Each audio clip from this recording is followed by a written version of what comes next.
Hello दोस्तों, स्वागत है आप सभी का हमारे एक और नई वीडियो में। दोस्तों, आज हम आपको बताने वाले हैं कि यूपी आंगनबाड़ी भर्ती जो निकली है, उनका फार्म किस तरीके से ऑनलाइन अप्लाई किया जाता है।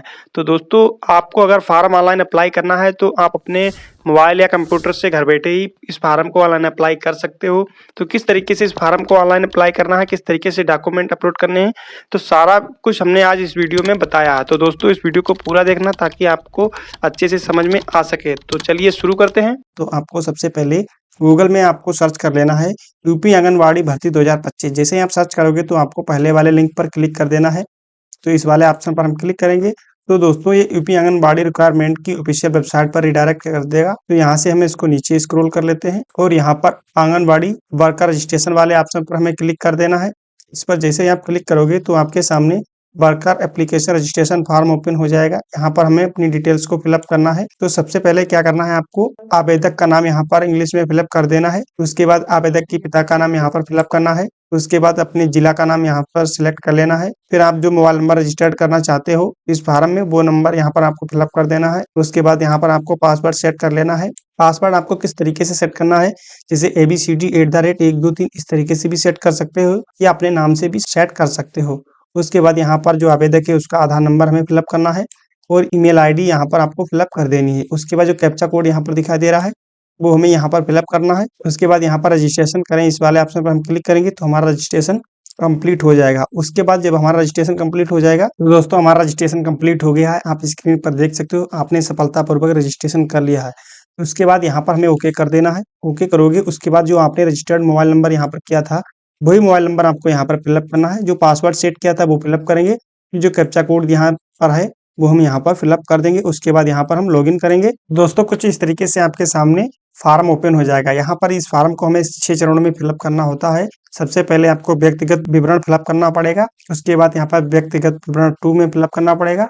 इस इच्छुक योग्यता आपको फिलअप करनी पड़ेगी। उसके बाद डॉक्यूमेंट अपलोड करने पड़ेंगे। फिर आपको यहाँ पर घोषणा पत्र को अपलोड करना पड़ेगा।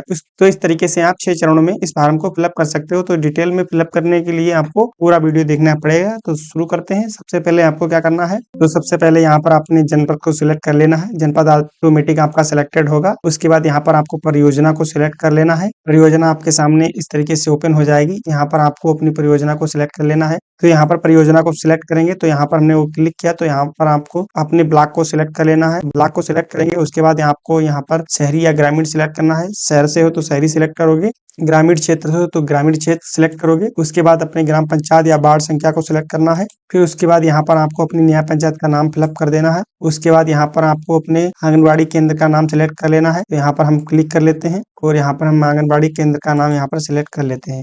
उसके बाद यहाँ पर आवेदिका का नाम हिंदी में फिलअप कर देना है। फिर आवेदिका का नाम यहाँ पर इंग्लिश में फिलअप किया जाएगा।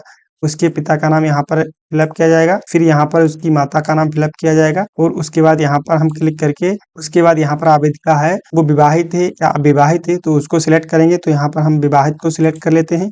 उसके बाद यहाँ पर उसके पति का नाम फिलअप किया जाएगा। जो आवेदिका का मोबाइल नंबर होगा वो यहाँ पर ऑटोमेटिक शो होगा। तो आप देख सकते हो ये मोबाइल नंबर है। उसके बाद यहाँ पर हमें नीचे एड्रेस डिटेल को फिलअप करना है। तो यहाँ पर हम नीचे स्क्रॉल करेंगे। उसके बाद यहाँ पर हम एड्रेस डिटेल को फिलअप करेंगे। तो सबसे पहले आपको अपना स्थायी पता फिलअप करना है। तो यहाँ पर आपको अपना कंप्लीट एड्रेस फिलअप कर देना है इस बॉक्स में। उसके बाद यहाँ पर पत्राचार व्यवहार का पता आपको फिलअप करना है। तो जो आप इसमें फिलअप करोगे वही आप इसमें भी फिलअप कर सकते हैं। उसके बाद यहाँ पर आपको अपना एरिया पिन कोड फिलअप कर देना है। फिर उसके बाद यहाँ पर एक बॉक्स और है, इसको आप छोड़ भी सकते हो, कोई जरूरी नहीं है। उसके बाद यहाँ पर नीचे ऑप्शन एक और देखने को मिल जाएगा, जो अवधिका है उसकी डेट ऑफ बर्थ यहाँ पर आपको फिलअप करनी पड़ेगी। तो यहाँ पर आपको जन्म तिथि वेरीफाइड करने के लिए आपको हाई स्कूल का प्रमाण पत्र आपको अपलोड करना पड़ेगा। इतना प्रोसेस कंप्लीट कर लोगे उसके बाद यहाँ पर आपको अगला वाले ऑप्शन पर क्लिक करना होगा। तो हमारा नेक्स्ट स्टेप ओपन हो जाएगा। तो यहाँ पर हमारा सेकंड स्टेप ओपन हो गया है। यहाँ पर हमें अपनी डिटेल्स को फिलअप कर लेना है। तो यहाँ पर हम पहले श्रेणी को फिलअप करेंगे। तो दोस्तों आप अगर सामान्य वर्ग से हो तो सामान्य सिलेक्ट करेंगे, अन्य पिछड़ा वर्ग, अनुसूचित जात, अनुसूचित जनजाति, जिस वर्ग से आप आते हो उसको यहाँ पर अपने अनुसार सिलेक्ट कर सकते हो। फिर उसके बाद यहाँ पर आवेदिका की वर्तमान स्थिति क्या है तो यहाँ पर हम क्लिक करेंगे। विधवा है, तलाक शादीशुदा है, परिपक्वता अन्य, तो यहाँ पर हम इसको चाहे छोड़ भी सकते हो या अन्य वाले ऑप्शन पर आपको क्लिक कर देना है। उसके बाद हम इसको नीचे स्क्रॉल करेंगे तो यहाँ पर आवेदिका की वर्तमान स्थिति को सिलेक्ट कर लिया। उसके बाद यहाँ पर हमें आवेदिका का निवास प्रमाण पत्र की संख्या को फिलअप करना पड़ेगा। उसके बाद यहाँ पर हमें निवास प्रमाण पत्र आवेदन क्रमांक फिलअप करना है। उसके बाद यहाँ पर हमें निवास प्रमाण पत्र को अपलोड कर देना है। ध्यान रहे ये 200 KB से कम आपको अपलोड करना है। उसके बाद यहाँ पर अपने ग्राम पंचायत वार्ड का नाम या दस्तावेज के अनुसार अपने ग्राम पंचायत का नाम यहाँ पर फिलअप कर देना है। उसके बाद यहाँ पर अपने आंगनबाड़ी क्रय केंद्र का नाम यहाँ पर फिलअप कर देना है। उसके बाद यहाँ पर जो आवेदिका है उसकी जात प्रमाण पत्र क्रमांक संख्या को यहाँ पर फिलअप करना है। फिर उसके बाद यहाँ पर जात प्रमाण पत्र आवेदन क्रमांक फिलअप करना है। फिर उसके बाद यहाँ पर आपको जात प्रमाण पत्र को अपलोड कर देना है।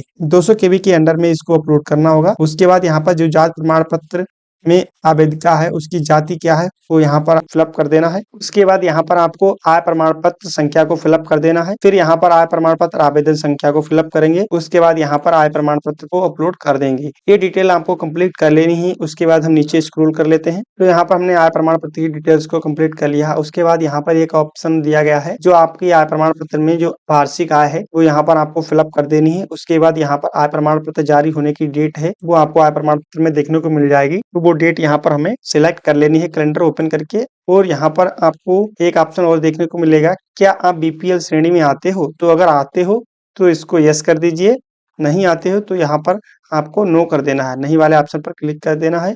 और यहाँ पर एक ऑप्शन दिया गया है अगला, इस वाले ऑप्शन पर आपको क्लिक करोगे तो ये आपको नेक्स्ट स्टेप पर रिडायरेक्ट कर देगा। तो दोस्तों जैसे हमने अगले वाले ऑप्शन पर क्लिक किया तो यहाँ पर हमारा जो शैक्षिक योग्यता का स्टेप है वो ओपन हो गया है।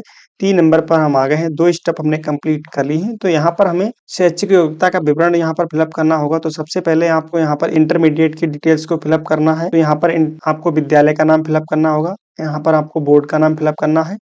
और उसके बाद यहाँ पर आपको अपना उत्तीर्ण वर्ष सेलेक्ट करना है। तो उसके बाद यहाँ पर आपको अपना पूर्णांक फिलअप करना है। फिर यहाँ पर प्राप्तांक फिलअप करना है। जैसे आप पूर्णांक फिलअप करोगे, प्राप्तांक फिलअप करोगे तो जो परसेंटेज होगा वो आपका ऑटोमेटिक यहाँ पर शो होने लगेगा।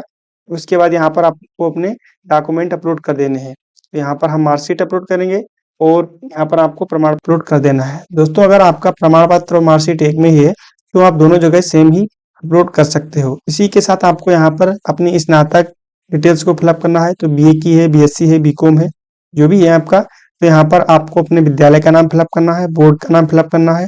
फिर आपको उत्तीर्ण वर्ष सेलेक्ट करना है। फिर यहाँ पर आपको अपना पूर्णांक फिलअप कर देना है। उसके बाद यहाँ पर अपना प्राप्तांक फिलअप करना है। फिर यहाँ पर परसेंटेज आपका ऑटोमेटिक निकल के आ जाएगा। सेम प्रोसेस है वैसे ही। और यहाँ पर आपको अपनी मार्कशीट अपलोड करनी है। उसके बाद अगर डिग्री है आपको डिग्री अपलोड कर देना है। तो दोस्तों आप इतनी डिटेल कंप्लीट कर लोगे। अगर आपने स्नातक यानी पोस्ट ग्रेजुएट किया है तो आप उसकी भी डिटेल यहाँ पर फिलअप कर सकते हो। अगर नहीं किया है तो इसको छोड़ भी सकते हो, कोई जरूरी नहीं है। उसके बाद यहाँ पर हम अगला वाले ऑप्शन पर क्लिक करेंगे। तो दोस्तों यहाँ पर हमारे 3 स्टेप कंप्लीट हो चुके हैं। अब हमारा चौथा स्टेप आ गया है। यहाँ पर हम अपने फोटो और सिग्नेचर को अपलोड करना है। तो फोटो सिग्नेचर आपको अपने लैपटॉप या मोबाइल में स्कैन कर लेना है। फोटो और सिग्नेचर को अपलोड कर देना है। तो फोटो और सिग्नेचर को आप स्कैन कर लीजिए। 200 KB से आपको कम साइज में रखना है और यहाँ पर ब्राउज करोगे तो दोस्तों ब्राउज करने के बाद आपको अपनी फोटो सिलेक्ट कर लेनी है। फोटो सिलेक्ट कर ली तो इस तरीके से आपके सामने आ जाएगी। उसके बाद यहाँ पर हस्ताक्षर को सिलेक्ट कर लेते हैं। हस्ताक्षर सेलेक्ट कर लिया। उसके बाद यहाँ पर अगला वाले ऑप्शन पर हम क्लिक करेंगे। जैसे इस पर क्लिक करोगे तो दोस्तों ये हमारे अपलोड हो जाएंगे। उसके बाद यहाँ पर हमें क्या करना है, तो ये इस वाले ऑप्शन पर हमें टिक कर देना है। इस वाले ऑप्शन पर टिक करेंगे और फिर से हम अगला वाले ऑप्शन पर क्लिक करेंगे तो जो हमारा रजिस्ट्रेशन फॉर्म है वो कंप्लीट हो जाएगा। तो दोस्तों इस तरीके से आप अपने आंगनबाड़ी के फार्म को ऑनलाइन अप्लाई मोबाइल से या कंप्यूटर से घर बैठे ही कर सकते हो। दोस्तों अगर वीडियो पसंद आई तो वीडियो को लाइक से सब्सक्राइब जरूर कर देना। कमेंट में बताना वीडियो कैसी लगी। मिलते हैं नेक्स्ट वीडियो में। जय हिंद, वंदे मातरम।